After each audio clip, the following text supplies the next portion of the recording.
और जब तक बच्चों हमें विश्वास नहीं होता कि परमात्मा कौन है। ध्यान देना इन वचनों पर, क्या करें गुरुदेव। बच्चों, जब तक हमें ये विश्वास नहीं होता है कि परमात्मा कौन है, तब तक हम दृढ़ नहीं हो सकते। ध्यान से सुनो। और जब तक बच्चों हमें विश्वास नहीं होता कि परमात्मा कौन है, इसका प्रमाण कहाँ है, कहाँ प्रूफ है, और हमारी आत्मा इस बात को नहीं स्वीकार कर लेती क्या सचमुच यही सत्य है, तब तक हम भक्ति भी करते रहते हैं और आत्मा अस्थिर रहती है, मन अस्थिर रहता है। कोई भी कोई साधना बताता है, हम उसी को करने के लिए तत्पर हो जाते हैं। क्या कह रहे हैं गुरुदेव? बच्चों, जब तक आपको ये पूर्ण विश्वास नहीं होगा कि परमात्मा कौन है, तब तक ये मन पापी आपको स्थिर होकर भक्ति नहीं करने देगा। और कोई कुछ भी कहेगा, आप उसी बात को स्वीकार कर लो। भाई और बहनों, आज सतलोक आश्रमों से जुड़े भाई बहनों को इस बात का नहीं पता कि परमात्मा कौन है। नहीं पता इन लोगों को। इनको इतना तो पता है कि वेदों में प्रमाण है कबीर साहिब भगवान हैं, वेदों में प्रमाण है कबीर साहिब भगवान हैं। ये तो इनको पता है कि परमात्मा का नाम कबीर है, लेकिन वो कबीर कौन है, वो कबीर भगवान वर्तमान में कहां है, इस बात का इनको ज्ञान नहीं है। इस बात पर इनको विश्वास नहीं है, जिस कारण से ये अस्थिर हैं, जिस कारण से काल इनको ढंग से भक्ति नहीं करने दे रहा। इनके मन को विचलित रखता है, अस्थिर रखता है। इनको सतलोक आश्रम से जुड़े बड़े बड़े लोग, बड़े बड़े कोऑर्डिनेटर कुछ भी कह देते हैं, ये उनकी बातों को स्वीकार कर लेते हैं, क्योंकि ये गुरु के वचन है कि जब तक आपको ये पता नहीं चलेगा कि वास्तव में परमात्मा कौन है, आप दृढ़ नहीं हो सकते। और कोई कुछ भी आपको कहेगा, बहकाएगा, आप उनके बहकाव में आ जाओगे। तो आश्रमों से जुड़ी संगत को यह तो पता है कि भगवान का नाम कबीर है, लेकिन वो कबीर वर्तमान में कौन है, कहां है, कैसा दिखता है, इस बात का इनको ज्ञान नहीं है। इनको विश्वास नहीं है कि तुम्हारा गुरु ही कबीर है, जिस कारण से ये लोग मर्यादा में नहीं रह पाते। कभी तो इनको परशुराम की जयंती में बैठा दिया जाता है, क्योंकि इनको पता ही नहीं है कि वहां जाने से मर्यादा टूटेगी या नहीं टूटेगी, आन उपासना में तुम्हारा सहयोग होगा कि नहीं होगा। कभी इनको अयोध्या में भंडारा लगवाने के लिए, दान धर्म करने के लिए बोला जाता है, उस भंडारे में इनकी सेवा लगा दी जाती है, क्योंकि इनको पता ही नहीं है कि अयोध्या में जाकर काल उपासकों के लिए भंडारा लगाने से आन उपासना में सहयोग होगा या नहीं होगा। ये जाते हैं अपने सतलोक आश्रम में कबीर जी का प्रकट दिवस मनाने, और इनको बसों में बैठा कर ले जाया जाता है कबीर की जयंती मनवाने के लिए सिरसा की अनाज मंडी में, क्योंकि इनको पता ही नहीं है कि कबीर का प्रकट दिवस मनाया जाता है या उसकी जयंती मनाई जाती है। तो गुरुदेव के वचन भाई और बहनों निष्फल नहीं हो सकते।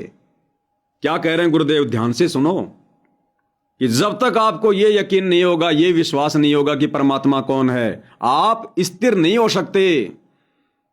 और कोई आपको कोई भी साधना करवाएगा, साधना का मतलब आपकी मर्यादा तुड़वाएगा, आपको कुछ भी कह देगा कि गुरुजी का आदेश है चलो परशुराम की जयंती में, गुरुजी का आदेश है चलो जाट आरक्षण में, गुरुजी का आदेश है चलो अयोध्या में भंडारा लगाएंगे, गुरुजी का आदेश है चलो लोगों के मकान बनाएंगे, बेगार करेंगे।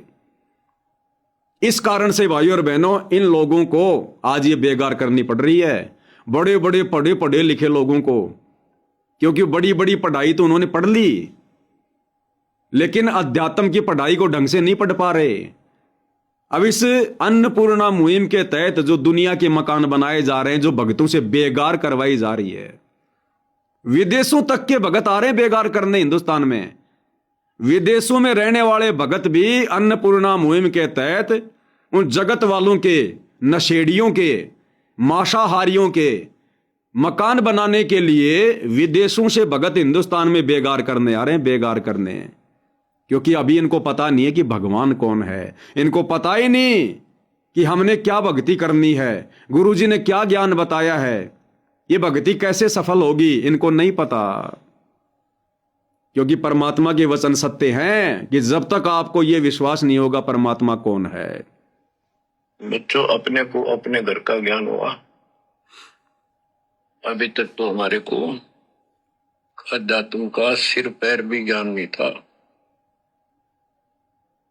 और जब तक बच्चों हमें विश्वास नहीं होता कि परमात्मा कौन है, इसका प्रमाण कहाँ है, कहाँ प्रूफ है, और हमारी आत्मा इस बात को नहीं स्वीकार कर लेती क्या सचमुच यही सत्य है, तब तक हम भक्ति भी करते रहते हैं और आत्मा अस्थिर रहती है, मन अस्थिर रहता है। कोई भी कोई साधना बताता है, हम उसी को करने के लिए तत्पर हो जाते हैं। अब यदि इन भाई बहनों को जो ये वर्तमान में बेगार कर रहे हैं सतलोक आश्रम कमेटी के कहने पर, अगर इन भाई बहनों को इस बात का पक्का यकीन है कि संत रामपाल जी ही कबीर हैं, भगवान हैं, परमात्मा हैं, तो फिर परमात्मा के विधान का भी ऑटोमेटिक पता चल जाता है। फिर परमात्मा अपने बच्चों से बेगार नहीं करवाता, परमात्मा अपने बच्चों से दुनिया की बेगार नहीं करवाता, दुनिया की गुलामी नहीं करवाता, परमात्मा अपने बच्चों से भक्ति करवाता है। अरे गुरुदेव भगवान तो अपने भक्तों को भी ये आदेश देते हैं कि जो काम धंधा करने में तुम इतना समय पहले बर्बाद किया करते थे, अब तुमने उस काम धंधे को भी कम करना है और भक्ति को समय ज्यादा देना है। लेकिन इधर काल भगवान सतलोक आश्रम कमेटी के माध्यम से दुनिया के मकान बनवाने के लिए लोगों का कितना समय बर्बाद करवा रहा है। गुरुदेव भगवान तो खुद अपने भक्तों को आदेश देते हैं कि नाम रटत निर्धन बलो, टूटी घर की छान, वो सुंदर महल किस काम के जहां भक्ति नहीं भगवान। अरे जिस घर में भक्ति नहीं, भगवान का नाम नहीं, वो चाहे कितनी बड़ी कोठी क्यों ना है, वो बेकार है। और जो भगत है, भगवान की भक्ति कर रहा है, अगर उसकी टूटी फूटी झोपड़ी भी है तो भी कहते हो परमात्मा को प्यारा है, परमात्मा को प्रिय है। अब ये क्या कर रहे हैं? जो लोग भक्ति के निकट नहीं है, जो लोग नशा भी करते हैं, आन उपासना भी करते हैं, उन लोगों के मकान बनाने में देखो काल कैसे भक्तों का समय बर्बाद करवा रहा है, भक्तों की सांसें बर्बाद करवा रहा है। और इन नादानों को समझ में नहीं आ रही ये बात। क्यों? क्योंकि इनको अभी तक भगवान पहचान में नहीं आया। आप और हम सात संगति से जुड़े भाई बहनों को भगवान पहचान में आ गया कि सतगुरु रामपाल जी हैं वो भगवान, जिनका वैदिक नाम है कबीर। तो हम ये बेगार नहीं कर रहे, हमें पता कि भगवान यहां अपने बच्चों से बेगार करवाने नहीं आता, भगवान भक्ति करवाने आता है। तो ये अपने गुरु को नहीं पहचान पा रहे, जिस कारण से ये धोखा खा रहे हैं।